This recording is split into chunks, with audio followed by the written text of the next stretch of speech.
हरि ओम, जय श्री कृष्ण, राधे राधे। ओम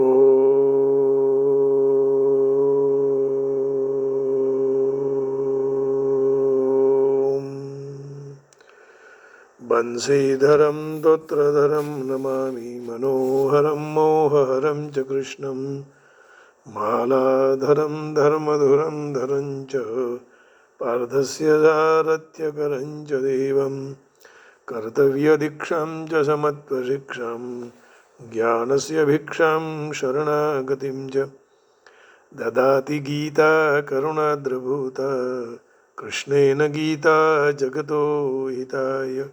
श्रीमद् भगवद गीता जी, अध्याय 13वां और श्लोक 32वां। पूर्व श्लोक में भगवान ने कह दिया कि पुरुष नहीं करता है न लिप्त होता है। अब प्रश्न होता है तो यह लिप्त किस तरह नहीं होता है, और नहीं होता है तो क्यों नहीं होता है? इसका उत्तर, question is the next verses. अग्रिम श्लोक में कहते हैं, यथा सर्वगतं सौक्ष्म्याद् आकाशं नोपलिप्यते सर्वतावस्थितो देहे तथात्मानोपलिप्यते। यथा सर्वगतं सौक्ष्म्याद् आकाशं नोपलिप्यते सर्वत्रावस्थितो देहे तथात्मानोपलिप्यते।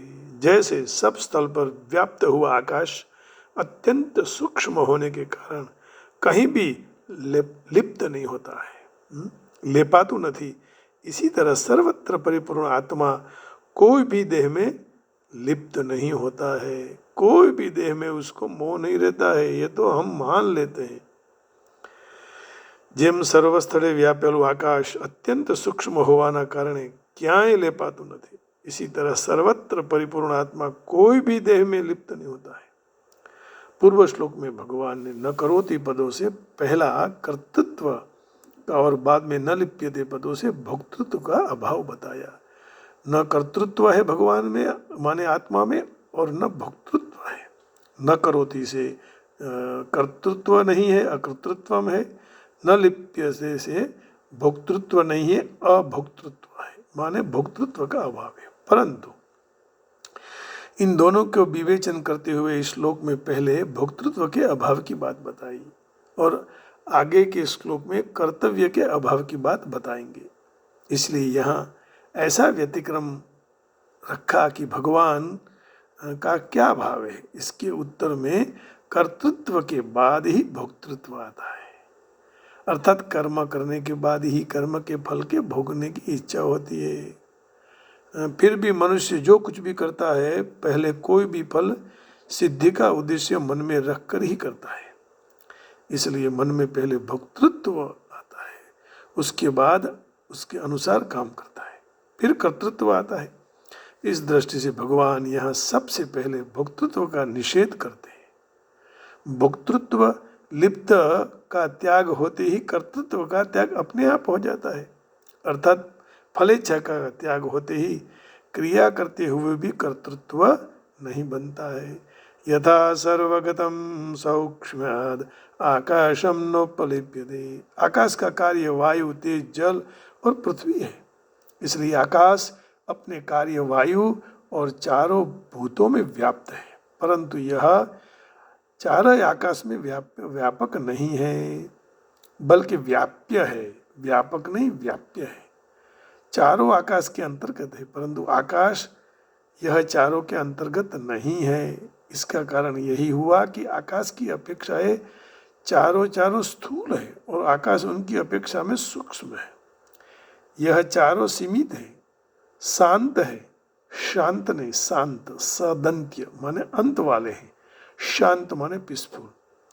और आकाश असीम है, अनंत है। चारों भूतों में विकार होता है, परंतु आकाश में विकार नहीं होता है। सर्वत्रावस्थितो देहे तथात्मा नोपलिप्यते। जिस तरह आकाश, वायु आदि चारों भूतों में रहते हुए भी उसमें लिप्त नहीं होता है, उसी तरह सब जगह सब शरीर वाले रहने वाले आत्मा कोई भी शरीर में लिप्त नहीं होता है। आत्मा सब में परिपूर्ण रहते हुए भी किसी में भी वह मिलता नहीं है। वह सदा सर्वदा सर्वथा निर्लिप्त है, क्योंकि आत्मा स्वयं नित्य सर्वगत स्थिर रहने वाला है, अचल है, सनातन है, अव्यक्त है, अचिंत्य है, अविकारी है तथा अविनाशी आत्मा से सारा संसार व्याप्त है। तो दूसरे अध्याय के 24वें और 25वें श्लोक में कहा, भगवान एक एक बात को समझाने के लिए आगे पीछे सब उसकी स्पष्टता करते हैं। और कैसा है आत्मा? अच्छेद्यो यमदाह्यो मक्लेद्यो शोष्य एव च नित्यः सर्वगतस्थाणु अचलोऽयं सनातनः। यह आत्मा कभी किसी से छेदा नहीं जा सकता, इसको जला नहीं सकते, इसको भिगो नहीं सकते, सुखा नहीं सकते, क्योंकि यह नित्य है, सब में परिपूर्ण है, अचल है, स्थिर स्वभाव वाला सनातन है। अव्यक्तो यमचिन्त्यो यम अविकार्यो यमुच्यते तस्मादेवं विदित्वैनं नानुशोचितुमर्हसि। यह आत्मा प्रत्यक्ष दिखाई नहीं देता है, चिंतन का विषय नहीं है और विकार रहित कहा जाता है। इसलिए यह इस आत्मा को इस तरह जान लो, शोक करने के लिए योग्य नहीं है, क्योंकि शोक करना भी उचित नहीं है। तो भगवान ने अंत में ये भी समझा दिया। दूसरे अध्याय के 17वें श्लोक में भी भगवान इसकी पुष्टि करते हैं। अविनाशी तु तद्विद्धि येन सर्वमिदं ततं विनाशमव्ययस्यास्य न कश्चित् कर्तुमर्हति। नाश रहित तो तू उसको जान जिससे यह सारे जगत दृश्य व्याप्त है। यह अविनाशी अविनाशी का विनाश कोई भी नहीं कर सकता है। अविनाशी तु तद्विद्धि येन सर्वमिदं ततं विनाशमव्ययस्यास्य न कश्चित् कर्तुमर्हति। तो चिन्मय सत्ता एक ही है, परंतु अहंता के कारण हमें अलग अलग दिखाई देती है। अपरा प्रकृति का अंश अहम को पकड़ने के कारण ही जीव अंश कहा जाता है। ममैवांशो जीवलोके जीवभूतः सनातनः। जो इस तरह अहम को न पकड़े तो सत्ता एक ही है। सत्ता अस्तित्व के सिवाय, सत्ता के सिवाय सब कल्पना है। तो चिन्मय सत्ता सारे कल्पनाओं का आधार है, अधिष्ठान है, प्रकाशक है और आश्रय है। तो सत्ता में एक देशीयता सीमित नहीं है। चिन्मय सत्ता सर्वत्र व्यापक है। संपूर्ण सृष्टि क्रियाओं और पदार्थ के सत्ता को सृष्टि के अंतर्गत, सृष्टि उसके सत्ता के अंतर्गत है। सृष्टि तो उत्पन्न और नष्ट नहीं होती है, परंतु सत्ता जैसे वैसे ही रहती है। अच्छा, सृष्टि तो उत्पन्न होती है, नष्ट होती रहती है, लेकिन सत्ता नष्ट नहीं होती भगवान की।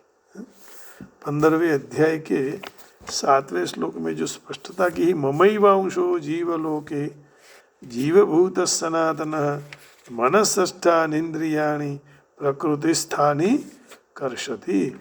इसकी यहाँ स्पष्टता भगवान ने कर दी। 15 अध्याय के कौन सा श्लोक का? 15वां अध्याय का, अच्छा 15 का 7वां है।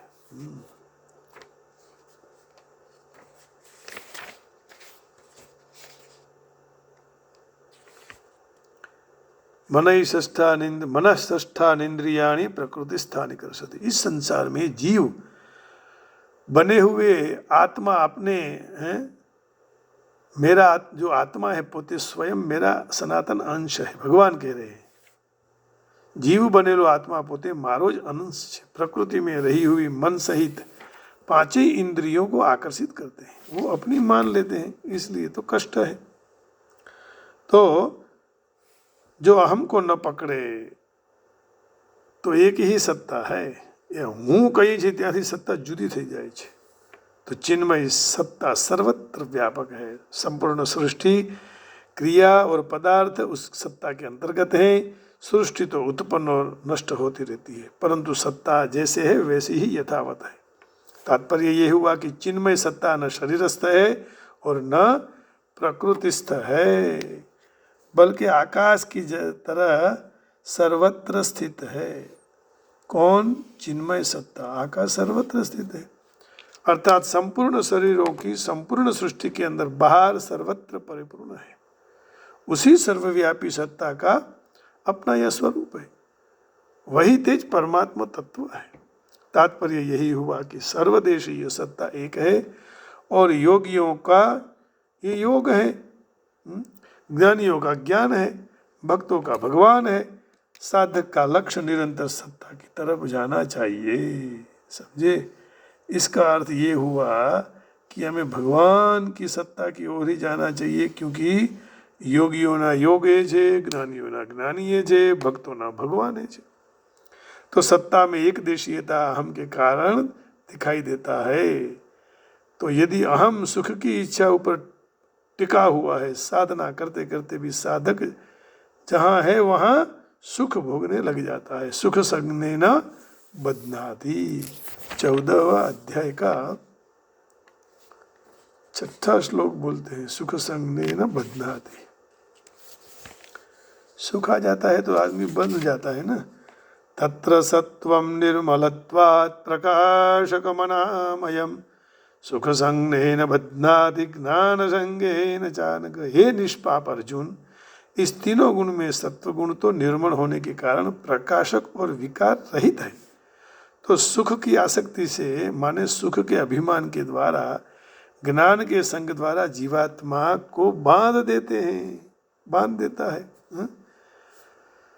तो सुखनी आसक्ति थी એટલે કે સુખના અભિમાન વડે અને જ્ઞાનના સંગ વડે જીવાત્માને बांधी दे जे। हम बंध जाते हैं, ये मेरा और ये तेरा। तो आ સુખ લોલુપતા ગુણાતીત થાય ત્યાં સુધી રહે છે, એટલે આમાં સાધકે ખૂબ વધારે સાવધાની રાખવી જોઈએ। साधक तो सावधानी होनी चाहिए, सावधानी पूर्वक सुख लोलुपता से बचना चाहिए। अब देखिए, पूर्व श्लोक में भगवान ने आत्मा में भोक्तृत्व का अभाव बताया, अब अग्रिम श्लोक में आत्मा में कर्तृत्व का भी अभाव है। तो जो भोक्ता नहीं है वो कर्तृत्व रहित है।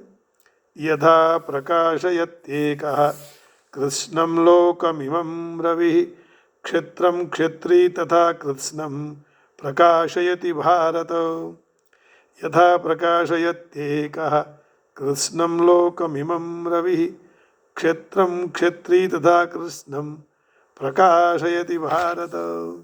ये भरतवंशी अर्जुन, जिस तरह एक ही सूर्य यह संपूर्ण संसार को प्रकाशित करता है, उसी तरह क्षेत्रज्ञ आत्मा संपूर्ण क्षेत्र को प्रकाशित करता है।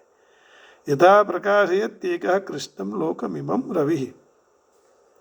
देखिए, इसका अर्थ देखेंगे 13वें अध्याय का ये 32वां श्लोक है।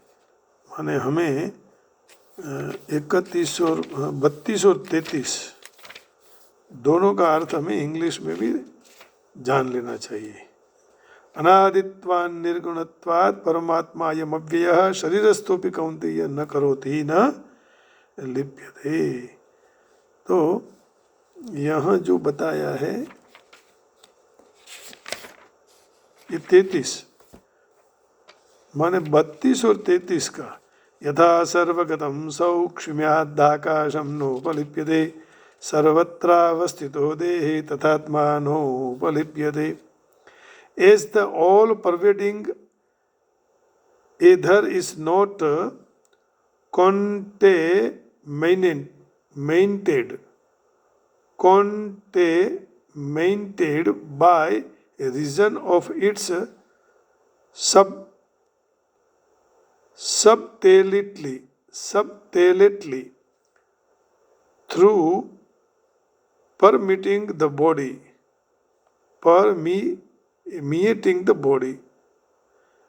The self is not affected by the attributes of the body due to its attributeless character. यथा प्रकाशयत्येकः कृष्णं लोकमिमं रविः क्षत्रं क्षत्री तथा कृष्णं प्रकाशयति Bharat. Arjuna, as the one sun illumines this entire universe, so the one Atma spirit illumines the whole क्षेत्र field। आज का English के वर्ड्स बहुत कठिन है, फिर से थोड़ा ले लेते हैं। As the all pervading ether is not contaminated by reason of its subtly thou permeating the body, the self is not affected by the attributes of the body due to its attributeless character। तो कहने का भाव यही है, भगवान कहते हैं कि नेत्र से दिखने वाले सारे संसार को, संसार के सारे पदार्थों को एक ही सूर्य प्रकाशित करता है। तो संसार की सारी क्रियाएं सूर्य के प्रकाश से अंतर्गत होती है, परंतु सूर्य में मैं ही सबको प्रकाशित करता हूँ। तो यहाँ कर्तृत्व नहीं होता है। जिस तरह सूर्य के प्रकाश में ब्राह्मण वेद पाठ करते हैं और शिकारी पशुओं को मारते हैं, परंतु सूर्य का प्रकाश वेद पाठ और शिकार रूपी क्रियाओं को करने और कराने का कारण नहीं बनता है ना। बहुत अच्छा उदाहरण दिया। सूर्य प्रकाशित करते हैं लेकिन न वो कर्तृत्व है और न वो भोक्तृत्व है। यह लोक शब्द सारे संसार 14 भुवन का वाचक है, क्योंकि सारे संसार में जो कुछ भी चंद्रमा, तारा, अग्नि, मणि, जड़ी बूटी आदि प्रकाशित होता है, सब सूर्य का ही। क्षेत्रम क्षत्रि तथा कृष्णम प्रकाशयति भारत। सूर्य की तरह एक क्षेत्री क्षेत्रज्ञ आत्मा सारे क्षेत्रों को प्रकाशित करता है, अर्थात सब क्षेत्रों में करने कराने रूपी सारी क्रियाओं क्षेत्री के प्रकाश में होता है, परंतु क्षेत्री ये सब क्रियाओं को करने कराने का कारण नहीं बनता है। सूर्य तो केवल स्थूल संसार को ही प्रकाशित करता है और उस प्रकाश में स्थूल संसार की क्रियाओं होती है, परंतु क्षेत्री केवल स्थूल क्षेत्र संसार को प्रकाशित नहीं करता है, परंतु स्थूल, सूक्ष्म और कारण तीनों क्षेत्रों को प्रकाशित करता है। इसलिए उसके प्रकाश में स्थूल, सूक्ष्म और कारण तीनों शरीर की सारी क्रियाओं होती है। जिस तरह सारे सकल संसार को प्रकाशित करते हुए भी सूर्य सबको प्रकाशित करने का अभिमान नहीं करता है और अभिमान आता भी नहीं है। तरह तरह की क्रियाओं को प्रकाशित करते होते हुए भी सूर्य में विविध भेद नहीं आते हैं। उसी तरह सारे क्षेत्र को प्रकाशित करना और उनको सत्ता स्फूर्ति देते हुए भी क्षेत्र में अभिमान और कर्तृत्व नहीं आता है। माने आत्मा, क्षेत्री माने आत्मा। सूर्य में जैसे विविध भेद नहीं आते हैं, वैसे आत्मा भी नहीं आते हैं। अलग अलग क्रिया करते हुए भी उसमें विविध भेद नहीं आते हैं। निर्लिप्त है, असंग है। कोई भी क्रिया या वस्तु आश्रय के बिना नहीं हो सकती है। कोई भी प्रतीति प्रकाश के बिना, ज्ञान बिना नहीं हो सकती है। क्षेत्रीय सारी क्रियाओं, वस्तु और प्रतीतियों का आश्रय और प्रकाशक है। आत्मा ही सब कुछ है, ऐसा कह रहे हैं। जैसे सूर्य से सब प्रकाशित होता है, फिर भी सूर्य कुछ नहीं करता है। कोई किसी को मारने जावे या कोई वेद पाठ करे तो सूर्य उसमें कर्तृत्व नहीं है। जैसे सूर्य संपूर्ण जगत दृश्य मात्र को प्रकाशित करता है, उनके प्रकाश में सारे अशुभ अशुभ क्रियाओं होती हैं, परंतु वह सूर्य उन क्रियाओं का न करता है और न भोगता है। इस तरह स्वयं संपूर्ण सब लोगों के शरीरों को प्रकाशित करता हुआ, अर्थात उनको सत्ता स्फूर्ति देता है। भगवान हमें सत्ता स्फूर्ति देते हैं, सब कुछ उन्हीं से तो चलता है। वास्तव में स्वयं न तो कुछ करता है, न उसमें आसक्त है। उसमें न तो उनका कर्तृत्व है और न उनका भोक्तृत्व आता है। तो स्वयं प्रकाशत्व का अभिमान नहीं है। तो करने की जवाबदारी जिनके पर है, जो कुछ कर सकते हैं, जैसे कितना भी चतुर चित्रकार हो, साधन बिना, रंग पीछी के बिना चित्र नहीं बना सकता है। उसी तरह पुरुष चेतन प्रकृति के सहाय के बिना कुछ भी कर सकता नहीं है। इसलिए पुरुष कुछ भी करने की जो जवाबदारी नहीं आ सकती है, उनका सबका अनुभव है। क्योंकि शरीर के बिना हम लोग कुछ नहीं कर सकते, इसलिए कुछ न कुछ करने के लिए शरीर का उपयोग होता है। शरीर चाहिए, बिना शरीर कैसे हो सकता है। जो हम कुछ भी करना चाहते हैं, इच्छते हैं, अथवा यदि हम नहीं चाहते हैं कुछ करने के लिए, तो फिर शरीर का उपयोग क्या है। यदि हम कुछ भी करना नहीं चाहते हैं, तो आँख देखना नहीं चाहते हैं, तो फिर क्या आँख क्या काम की, शा काम नहीं। જોવાના ઈચ્છતા હોઈએ तो हम सुनने के लिए नहीं चाहते हैं, तो फिर कान क्यों, क्या काम के कान। स्थूल क्रिया करने में स्थूल शरीर काम आता है। चिंतन ध्यान करने में सूक्ष्म शरीर काम आता है। स्थिरता समाधि में कारण शरीर काम आता है। समाधि और व्युत्थान ये दोनों कारण शरीर में होते हैं। कारण शरीर के साथ संबंध विच्छेद हो जाने से सहज समाधि अथवा सहज अवस्था हो जाती है। तो ध्यान करने में सूक्ष्म शरीर काम आता है, चिंतन करने में सूक्ष्म शरीर काम आता है, स्थिरता समाधि में कारण शरीर काम आता है। जो कुछ भी न कहीं पर न करिए तो भी तीन शरीर अपने में क्या काम में आया। शरीर के द्वारा होने वाली क्रियाओं संसार के काम आते हैं। अपना स्वरूप चिन्मय सत्ता मात्र है, इसलिए शरीर और उनकी क्रियाओं कोई काम में नहीं आती। चिन्मय सत्ता मात्र में कोई कमी नहीं आती, वह सर्वथा पूर्ण है। इसलिए આપણે પોતાના માટે કંઈ જોઈએ नहीं, चिन्मय सत्ता सिवाय बीजू कहीं न જોઈએ, क्योंकि सत्ता एक ही होती है, दो नहीं हो सकती। इसलिए आप अपने को कोई साथी की मददगार की जरूरत नहीं है।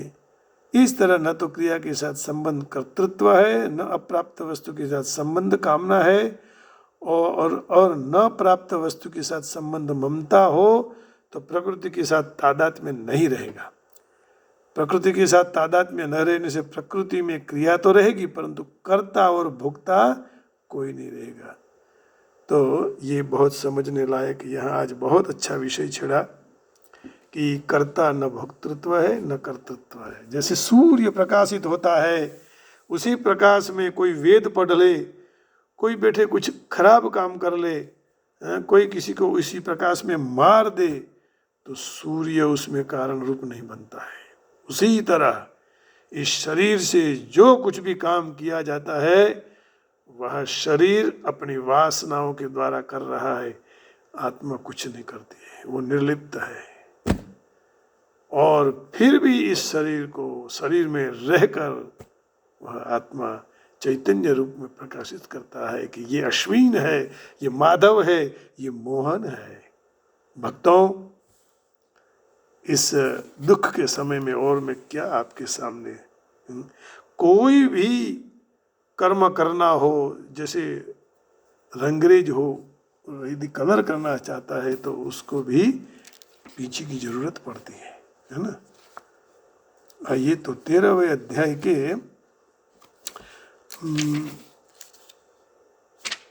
32वें और 33वें दोनों की चर्चा, इसमें हम अर्थ थोड़ा जान लेंगे। समय भी हो चुका है।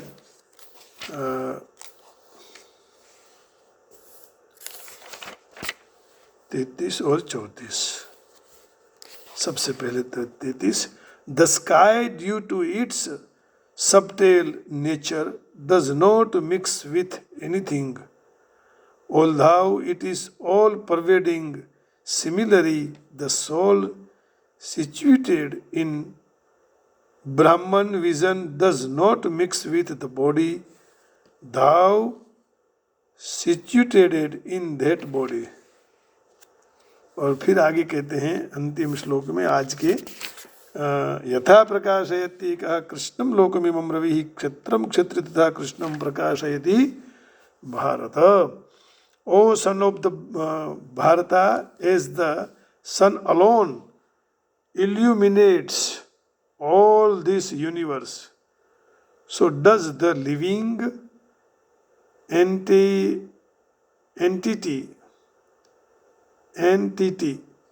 one within the body, illuminate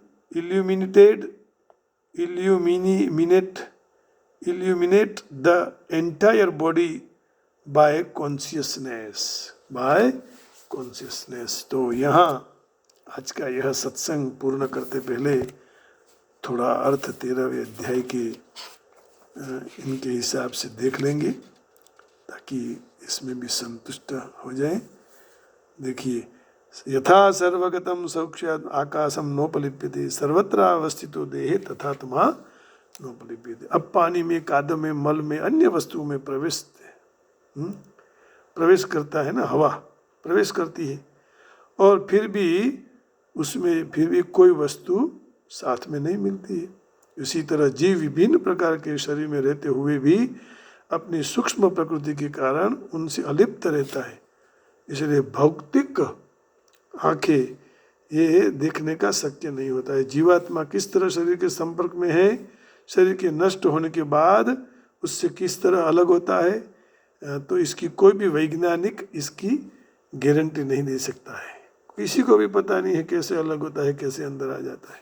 कोई डॉक्टर की भी ताकत नहीं है कि बता दे. केवल सर्वोपरि परमात्मा ही बता सकता है.